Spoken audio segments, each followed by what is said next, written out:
test 1, test 2.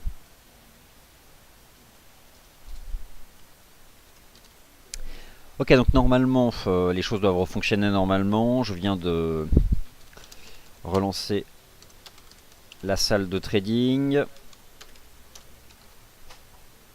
Je vais tester de mon côté, voir si les choses refonctionnent.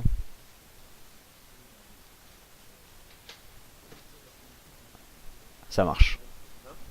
Ok, donc impeccable, ça refonctionne. Merci d'avoir patienté. Alors, donc ce que je vous expliquais, hein, en parlant un peu dans le vide, mais vous avez étendu l'essentiel. Ce qui compte ici de comprendre, c'est que la plupart de ces paires en dollars majeurs sont donc sous l'influence d'un facteur momentum extrêmement bêché sur l'horizon de temps supérieur. L'analyse technique, elle est juste sans embâge, ne laisse aucun doute à la direction que prennent les prix, à savoir la baisse du taux de change euro-dollar, pour tout un tas de raisons. Qui sont à la fois liés à la force du dollar US mais globalement à la faiblesse de l'euro, depuis le fait que semaine après semaine la Banque Centrale Européenne n'a aucune difficulté pour mener à bien son programme de quantitative easing, renforçant tout simplement la disponibilité d'euros abondant, baisse de son prix, logique, loi de l'offre et de la demande, target 1,0503, première cible théorique du triple top sous les indices 50, mais derrière, à la clé, la cassure probable des 1,0450 et la cible des 1,0375 qui me semble tout à fait en mesure d'être rejointe cette semaine par le taux de change euro-dollar. Le NZD-USD était ce matin une des stratégies de vente très intéressante du point de vue de l'analyse technique, avec au-dessus de nos têtes deux choses. D'une part, un rejet sous la résistance de portée hebdomadaire des 0,77$, une divergence baissière cachée de RSI sur l'horizon de temps journalier qui produit des effets là aussi fortement baissier, signal de vente donné durant la session asiatique et la production par le marché, la connaissance par le marché des chiffres du commerce extérieur chinois, cassure ici des 0,7512.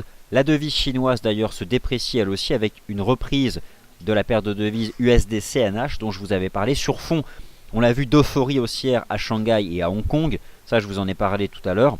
Cassure des 0,7480 ici, target 0,7390. Je pense que les 0,7390 peuvent casser cette semaine et viser donc de nouveau plus bas ici sur cette paire de devises. Je vais continuer donc sur les paires majeures avec à nouveau ce scénario que vous connaissez par cœur désormais sur l'USD CAD.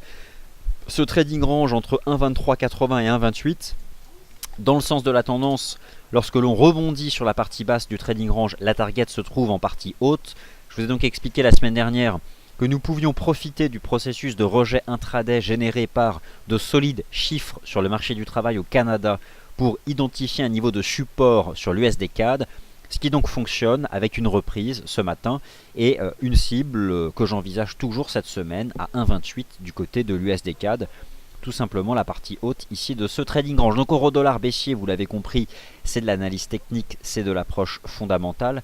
NZD USD, c'est de l'analyse technique, c'est de l'approche fondamentale. USD CAD, c'est exactement le même topo. Même l'AUD USD finalement rejette, il sort par le bas d'une structure en wedge.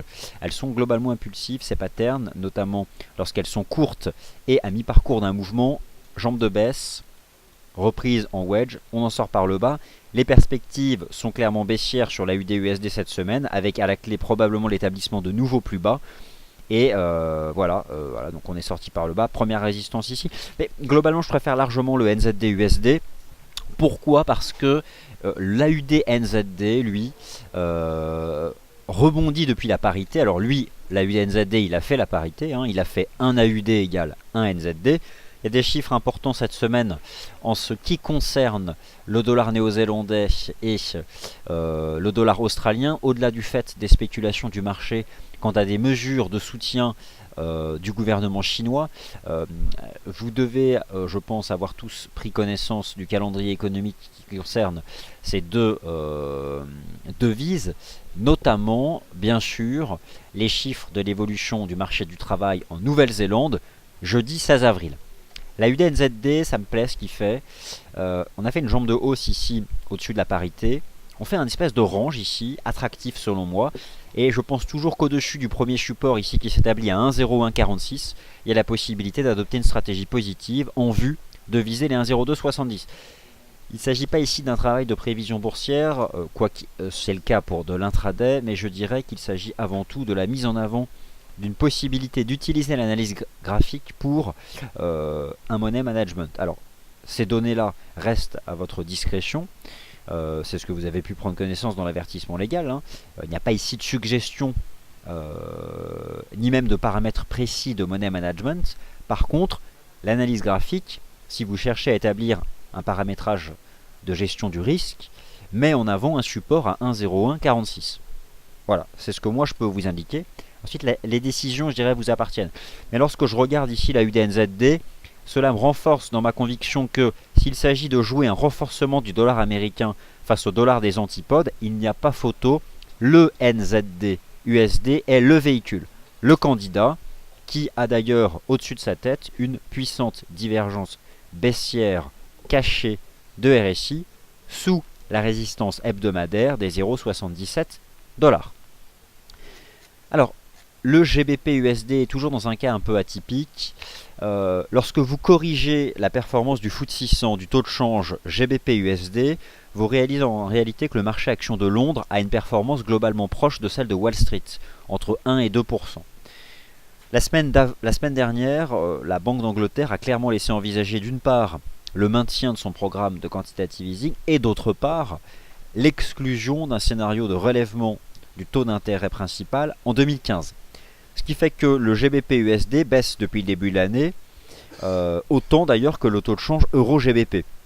Ce qui fait que la livre sterling s'est renforcée face à l'euro, mais la livre sterling s'est dépréciée face au dollar américain. C'est pourquoi lorsque vous calculez la performance du FTSE en euros et la performance du FTSE en dollars, vous avez un spread de 13 points de pourcentage. Ça, c'est pas compliqué à comprendre. Le GBP USD, la semaine dernière, a rejeté sous les 1,50 $. Étudiez le graphique en données journalières du GBP USD en cours de clôture et vous allez voir que la résistance, c'est justement les 1,50 $. Niveau de prix en dessous duquel j'ai conservé une anticipation négative, confirmée par le fait que la semaine dernière, les cours sont sortis par le bas d'un range 1,4750, 1,50, permettant d'envisager une baisse en direction des 1,45. Tout simplement report de l'amplitude au point de cassure. Je peux le faire avec vous ici. J'utilise ici les extensions donc, de Fibonacci. Report de l'amplitude du range au point de cassure, permettant d'une part d'attraper 1,4781. Donc 1,4781, c'est ce que je vise toujours en priorité, 0,618 d'extension. Mais cette semaine, je vise 1,4480. 1,4480 ici comme target à la baisse sur le GBP USD. Voilà donc ce que je pouvais vous livrer comme information sur les paires majeures. L'USD CNH bénéficie d'une part d'un scénario d'analyse technique que je vous ai proposé la semaine dernière qui est atteint. J'avais laissé ici les paramètres, à savoir un double bottom sur le support des 6,1914. Pour le money management, je vous avais proposé un stop de protection sous les 6,1860. Ce que j'avais énormément apprécié, c'est la résolution haussière ici sur l'indicateur technique et récit d'une structure en biseau. Extraction haussière vraiment limpide, A, B, C, voilà, c'est pas complexe. Permettant de défendre ce scénario, objectif atteint sur l'USD-CNH, mais je pense que l'USD-CNH peut progresser davantage sous notamment l'effet des chiffres du commerce extérieur chinois, ça c'est un fait, avec un très fort recul du niveau des importations, mais aussi un très fort recul du niveau des exportations, qui pourrait finalement amener la Banque populaire de Chine à laisser se déprécier le taux de change du yuan face au dollar américain. Dans tous les cas de figure. C'est une première target ici qui est atteinte. Peut-on viser davantage? En partant du principe que nous aurions un scénario de double bottom, la target serait désormais à 6,2435 sur ce marché. Donc, j'ai envie de vous dire qu'au-dessus du premier support qui s'établit désormais ici sur l'USD-CNH, viser les 6,2435 est envisageable. Faites attention à deux choses qui sont des facteurs d'ordre politique et qui peuvent mettre à mal des stratégies de trading. Premier élément, à tout moment, le gouvernement chinois peut annoncer une batterie de mesures de soutien à l'économie réelle et au marché actions.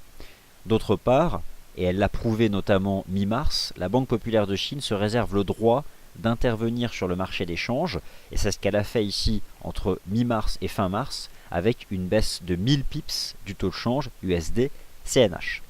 Soyez donc méfiants, ce qui doit vous inviter globalement à limiter, je dirais, l'exposition globale sur ce marché, mais une petite exposition permettant de profiter là simplement d'un scénario d'analyse technique. Pour les autres paires de devises, leur analyse sera réservée à l'émission Wall Street Insider qui aura lieu donc cet après-midi. Donc voilà, je vous parlerai de toutes ces stratégies cet après-midi, notamment du GBP-AUD et d'autres. Laissez-moi quand même vous dire un mot sur le pétrole et sur l'once d'or avant de répondre à vos questions. Le pétrole, il est là. Alors le pétrole, j'ai beaucoup écrit sur ce marché ces dernières semaines. J'ai notamment écrit à la fin du premier trimestre lorsque j'avais proposé le fait que ce marché évolue dans un range au second trimestre. Alors le second trimestre a commencé début avril, donc pour le moment on va dire que les 2 premières semaines confirment cette anticipation, à savoir un range ici sur le cours du WTI entre 44 $ et 54 $, permise par tout un tas de facteurs se neutralisant, tant haussier que baissier. Reconnaissons qu'en début de semaine, les nouveaux sommets du dollar américain ne pénalisent pas le dollar US. Pour quelles raisons? Quels sont les derniers éléments fondamentaux connus? Eh bien, notamment la réduction progressive des puits de production de pétrole aux États-Unis. Pourquoi? Tout simplement parce qu'un certain nombre d'entre eux ne sont plus rentables, eu égard au prix actuellement négocié du baril de pétrole. Alors, cela amène à envisager des perspectives de réduction de l'offre de pétrole aux États-Unis.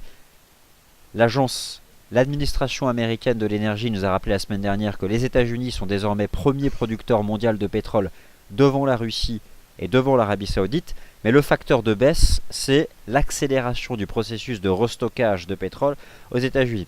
Donc on comprend que tous ces éléments se neutralisent, ce qui a pour conséquence sur l'établissement du prix du pétrole un range de long terme, de moyen terme disons, entre 44 et 54 $. À plus court terme, c'est plutôt haussier. Le prix du WTI a bien réagi vendredi 10 avril sur cette ligne de tendance haussière. J'ai le sentiment qu'on est sorti d'un espèce ici de wedge permettant d'envisager en amont cette semaine de la nouvelle publication des stocks de pétrole hebdomadaires aux États-Unis par l'administration américaine de l'énergie, un nouveau test des 54 $. C'est tout à fait envisageable ici sur les prix, et ce tant que l'US Oil tiendra cette ligne de tendance haussière et le support ici à 54 $. Alors maintenant, que se passe-t-il sur les métaux précieux? Et j'ai envie de vous répondre, rien. Il ne se passe rien sur les métaux précieux, et d'ailleurs il ne se passe rien cette année. Alors, il se passe des choses, mais en tendance, pas grand-chose. L'année a commencé ici sur les cours du XAU-USD. Tendance haussière, tendance baissière, tendance haussière. Sur le court terme, ce qui met sous pression l'once d'or, c'est la force du dollar américain. Mais clairement, l'once d'or, à part le fait qu'il reste sous la résistance des 1220 $ et qu'il est sous la pression de la hausse du dollar US, j'aurais du mal à envisager quelque chose. D'un point de vue graphique, c'est très brouillon ce que fait l'once d'or. Par contre, l'argent est probablement plus propre. Je vais vous montrer un graphique intraday justement sur l'argent. Alors laissez-moi aller chercher le XAG USD. Et nous avons la possibilité d'exploiter ce marché-là. Un vaste range entre 15,30 et 18,40. Probablement plus étroit, je le verrai davantage en fait, entre 15,30 et 17,40. Alors est-ce qu'on est en train de construire une espèce de pattern épaule, tête-épaule de continuation possible? De toute façon, pour cela, il faudrait briser les 15,30, ce qui n'est pas le cas, c'est la ligne de coup. Mais voilà, je pense que cette semaine, nous pourrions avoir des métaux précieux sous pression. Ces métaux précieux le sont d'ailleurs depuis le début de la session en Asie, avec cette envolée du dollar américain, probablement due au fait que les chiffres du commerce extérieur chinois sont décevants. Et j'ai envie de dire que l'argent métal, sous la première résistance à 16,50, peut se replier en direction des 16. S'il casse 16, il verra les 15,30. Mais voilà, sous les 16,50, c'est plutôt baissier. Voilà, l'or, j'ai vraiment du mal à vous proposer quelque chose de limpide sur ce marché. Bon, Je vais répondre à vos questions et je reviendrai sur d'autres actifs si vous me posez la question et sur les autres paires de devises cet après-midi. Bon, alors il y a eu beaucoup de problèmes de son. Je pense que maintenant nous sommes bons. Alors, ok. Alors, un avis sur le gaz naturel. Ça, c'est la première question qui concerne un actif. Eh bien, notre ami le gaz naturel s'est baissier. Hein. D'une part, l'analyse technique, cassure ici du support à 2,57. Donc c'est faible, signal de vente, il n'y a pas photo. Bien sûr, le dollar américain, à travers sa hausse, a probablement agi, mais pas seulement. Il y a des éléments fondamentaux qui expliquent le fait que le prix du gaz naturel soit sous pression. J'ai envie de dire que désormais, sous la résistance des 2,57, les perspectives sont davantage vers davantage de baisse. Voilà, je ne suis pas en mesure d'en dire davantage, mais j'ai envie de vous dire que si on est sorti par le bas d'un range 2,57-3, j'ai quand même le sentiment que ce marché pourrait se diriger vers, j'étudie notamment donc une première extension, c'est celle qui m'intéresse, c'est celle-là, et au final revoir les 2,30, 2,28, 2,30, c'est envisageable. Première résistance 2,53, deuxième résistance solide 2,57.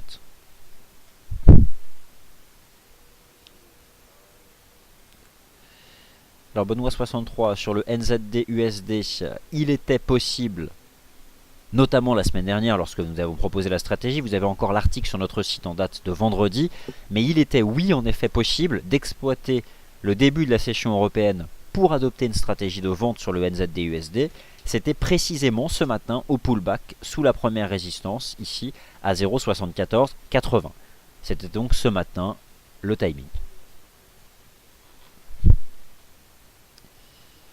Alors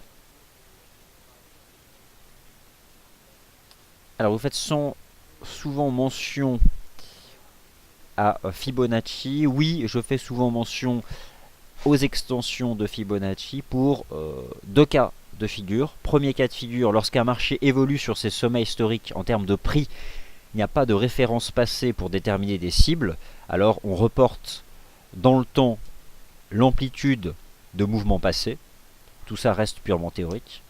Et d'autre part, lorsque le marché sort d'une figure chartiste, il y a plusieurs façons de calculer des objectifs de cours. La première d'entre elles étant de reporter l'amplitude balayée par les prix dans la figure au point de sortie. Et à ce moment-là, c'est intéressant parce que les extensions, en fait, reportent l'amplitude d'un mouvement passé. Et tout simplement, voilà, soit vous reportez 100%, 61%, enfin ce que vous voulez en fait. C'est juste un coefficient multiplicateur apposé à un mouvement depuis un certain point. C'est tout simplement ça. Alors, que penser de l'euro GBP? L'euro GBP, je l'ai suivi énormément la semaine dernière lorsque j'ai fait l'hypothèse d'un double top sous les 0,7384. Ça, c'est donc une chose. Je suis revenu ce matin sur le taux de change euro GBP pour vous proposer la performance en euros du marché action de Londres, qui est beaucoup plus proche que l'on peut le croire de l'indice CAC 40. L'euro GBP a-t-il, comme l'euro dollar, validé en double top? Non. C'est le cas sur l'euro dollar à la cassure des 1,07, ce qui permettait d'envisager les 1,05 au bas mot. Quant à l'euro GBP, ce n'est pas encore le cas. La ligne de coût, nous sommes en train de la tester d'ailleurs. Elle est là. Elle s'établit à 0,7220. Je pense que le risque est en effet à l'activation de ce double top, et ce, tant que le marché se maintiendra sous la résistance des 0,7284. Nous pourrions envisager cette semaine de voir le taux de change baisser en direction des 0,7122. Mais actuellement, il teste la ligne de coût. Il faudrait briser cette ligne de coût sur la base d'une clôture H4, exactement, regardez à l'image, ce qu'avait fait l'euro-dollar. Je vais vous remettre ici ce qu'avait fait l'euro-dollar. Voilà. Voilà ce qu'avait fait l'euro-dollar. Ici, regardez, la cassure en H4. Si j'ai le même phénomène sur l'euro GBP, je pense que nous pourrions avoir ce scénario sur l'euro GBP avec une baisse en direction des 0,7122. Voilà, j'ai répondu donc à l'essentiel de vos questions. Merci d'avoir été attentif. Je vous retrouve cet après-midi à 15h15 pour le suivi de l'ouverture à Wall Street, les marchés actions US notamment en intraday et un tour d'horizon des paires de devises majeures certes, mais aussi croisées et mineures. Bon appétit et à tout à l'heure. N'oubliez pas 13h, la suite du rendez-vous des scalpers, le 13h des day traders. Merci à toutes et à tous.